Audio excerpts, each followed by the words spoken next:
Who's this little guy? That is the all-new Remigo electric outboard. Today we're going to be taking an up-close look at it. We're going to drive it around a little bit, and we'll find out if the Remigo 3 horsepower electric outboard is right for you.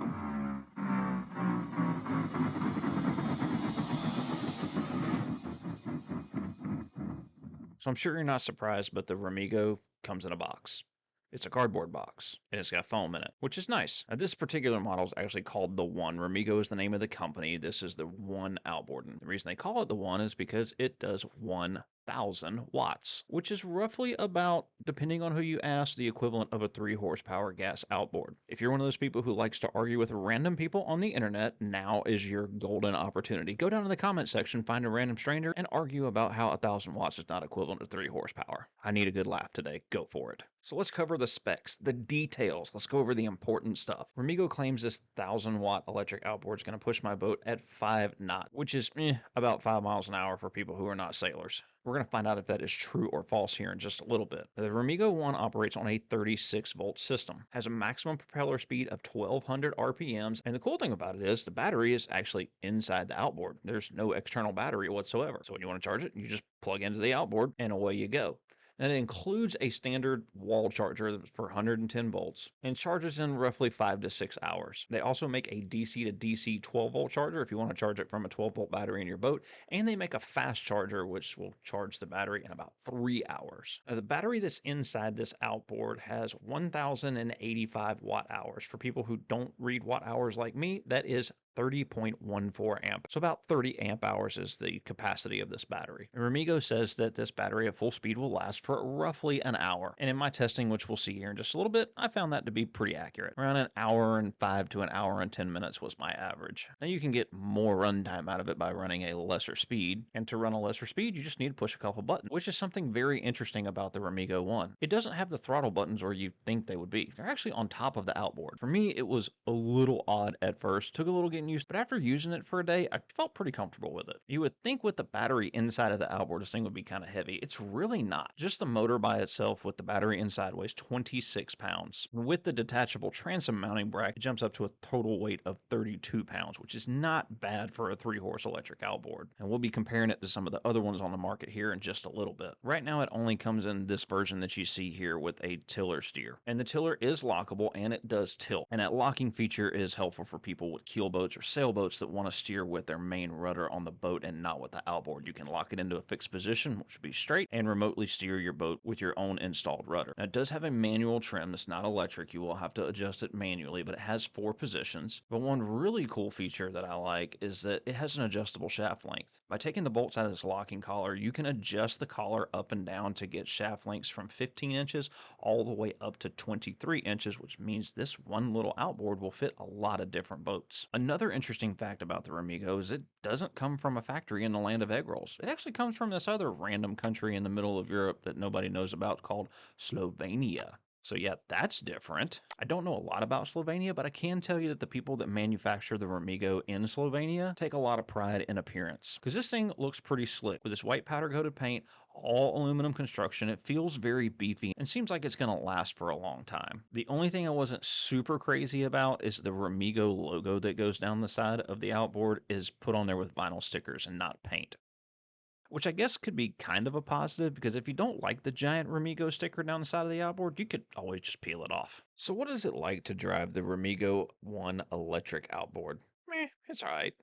No, I'm just kidding. It's pretty nice. It feels like it has a good amount of torque and it could move a heavy boat. Remigo claims on their website it can move a boat up to 25 foot. I think that that's probably accurate. It could probably move a pretty decent sized sailboat. Won't go as fast as it did on my test boat, which is the 13-foot air skiff. But I do believe that it has enough torque to move a much larger and much heavier boat without any problems. The steering felt really nice. It was just tight enough to where I could let go of the throttle handle and not have to worry about the motor just swinging all over the place.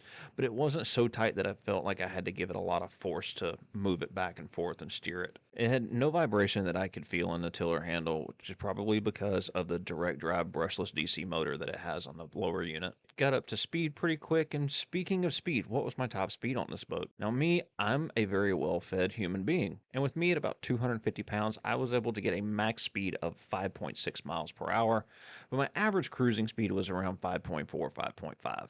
Now, Caleb was out there with me testing this boat as well, and he's not as big of a feller as I am, so he was able to get a max speed of 6.1, and his average cruising speed was around 5.7 to 5.8. If I had to complain about one thing, it's going to be the volume of this electric outboard.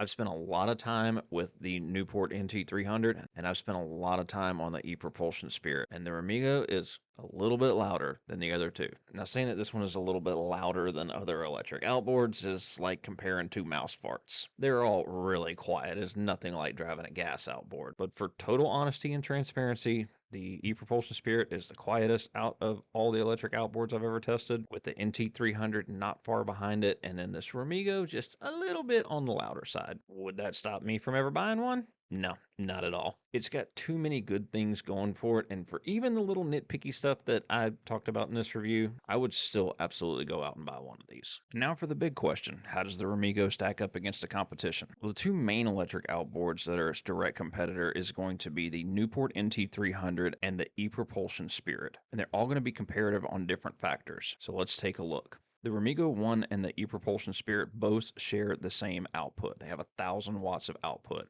The Newport's a little bit different. It's 1,300 watts. Now, how does that equate to speed? I've tested all three on this exact same boat, and they're all about the same, between 5 and 6 miles an hour, and that's really going to depend on how much weight you have in the boat and what kind of boat you're running. Battery capacity on these is also pretty similar across the board. The Newport's standard offering is a 30 amp hour battery, and they do have the option to go up to a 40 if you wish to do that, or you can use any other 36 volt aftermarket battery that you want for as much battery capacity as you need. I said earlier in the video the Remigo has a 30.14 amp hour battery. Now the Spirit's got a couple of options as well. The e-propulsion Spirit battery that you can purchase with the Spirit comes in at 26.58 amp hours, but it's not a 36 volt system. It is a 48 volt system, so it's a little bit more efficient with a smaller battery, and I'll explain that here in just a second. But the Spirit, like the Newport, also offers the ability to add aftermarket batteries so that you can build up a bigger 48 volt battery bank to give you more capacity and more runtime. Now the Remigo and the Newport both are 36 volts, and the Remigo, from my testing and from what they reported on their website, gave their battery rating about an hour of full speed runtime. The Newport, according to their website and in my testing too, runs about 45 minutes at full throttle. That's probably due to the extra 300 watts that it can output. Now, the Spirit is the oddball of the group because it's a 48 volt. It actually runs less amps and a little bit more efficient. It has a little bit smaller of a battery capacity, but it actually has a longer runtime at 1 hour and 15 minutes with the e-propulsion Spirit battery. Another factor that's worth looking into is the weight of these outboards. The Remigo coming in at a total of 32 pounds with the removable transom clamp versus the Newport, which just the motor by itself is 23 pounds, and then the 30 amp hour battery comes in at 22 pounds, giving us a total of 45 pounds. And then the e-propulsion Spirit with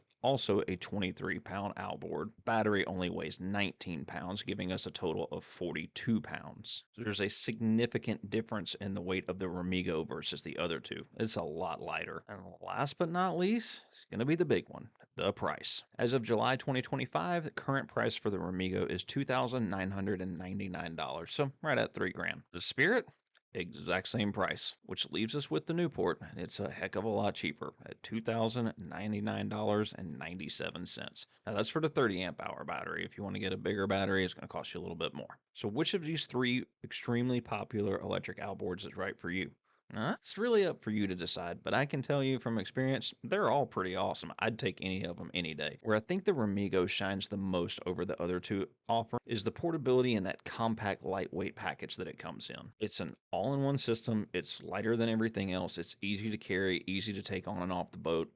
That removable transom clamp is wonderful. Like, I wish more electric outboards would do that on these smaller horsepower ranges. So for small electric reservoir boats, this is going to be great. For your dinghies and sailboats, moving them in and out of slips and marinas, this is going to be great. The only thing you really have to be concerned about is your runtime. With the Spirit and the Newport having the option to add bigger battery packs, if runtime is one of your big buying factors, then the Remigo might not be the best option for you. Don't let that 1 hour runtime that's shown on the screen scare you, because you can get a lot longer runtime by just not running at full speed all the time. 500 watts, which is half throttle, I was averaging about 2 hours and 15 minutes to about 2 hours and 30 minutes of constant runtime, which is really not bad considering how lightweight and compact this Remigo 1 package is. Now, if you're looking to get yourself one of these Remigos or any of the other electric outboards that we talked about today, you need to check out tbnation.net. We have a full line of electric outboards on the website that you can purchase. All of them currently have free shipping, and with just a few clicks, you can have a nice big cardboard box with a fancy electric outboard sitting at your doorstep in no time, or however long it takes UPS to get it to you.